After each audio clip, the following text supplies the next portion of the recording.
Hey everybody, hope y'all are doing well. So I just recorded this whole video and realized I'm doing a video screen capture. I'm recording my spoken words into Cubase, and then I'm recording the audio out of Maxmsp into its own recorder. And I forgot to hit the record button on the Maxmsp thing, so I am redoing the video. So this is my final project, and so I just wanted to kind of show it off. I'm pretty happy with it. So I'm really into like modular synths, so I like working with bpatcher and creating these individual modules that I can see. So each one of these is, a different module that does different stuff. And these loop players, I'm happy with the loop players. Let me show the inside of these. So there's a lot going on inside this loop player. The playhead is, Professor Tejeda showed me that you can use the slider with transparency. So you'll see in a minute the playhead kind of moving back and forth, and that's just a slider on top of this wavetable object or waveform object. So that's pretty cool. And I've got some sort of clever stuff that I found over on the forums to try and access the zero crossing points of the start and end points, because when you manually put them in, like something like this, if I manually enter that, that is not going to zero crossing points.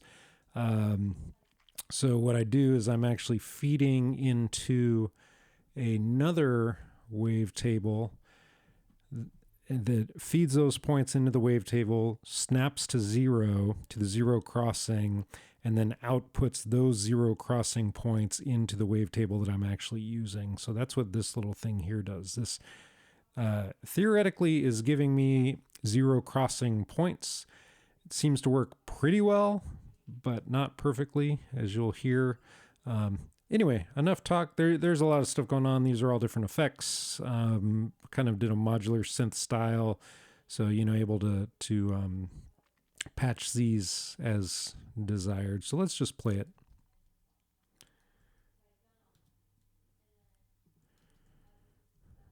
Make sure I'm good. Okay. This is controlled with the space bar, the X, and the C buttons. So.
All right, that's it.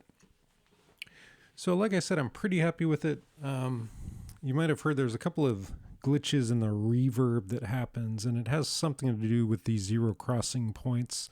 The way this playback is handled is by changing the direction. So going forward or backwards changes the direction.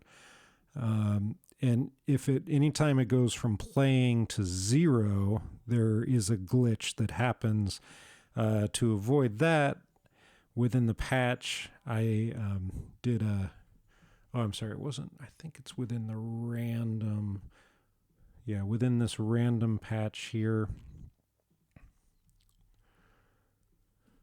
Let me see if it's in there.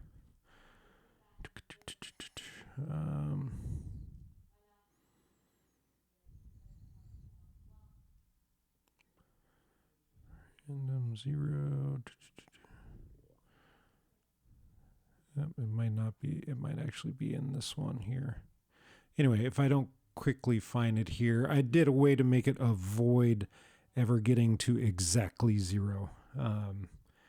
So that's somewhere in here. I can't remember right this moment where I put it. But in order to avoid that click, I made it so this direction will never hit exactly 0 unless it's stopped. And then I also, in the reverb itself, I put a line that gives us a 30 millisecond drop down here. Anytime we switch presets, there's a 30 millisecond drop and then 30 millisecond backup. That helped as well, but still I haven't nailed it perfectly. And I think that this zero crossing is not super accurate. That's what I think's happening. So I am going to need to figure out how to get lines to drop the gain on these guys here, which is pretty tricky because it changes dynamically. The start and end point changes dynamically, and the direction from the starting and end point changes dynamically. So I need to have some sort of conditional way of knowing what direction we are playing, so you know which way to do the ramp. Anyway, that's it. I hope you enjoyed it. Thanks. Bye.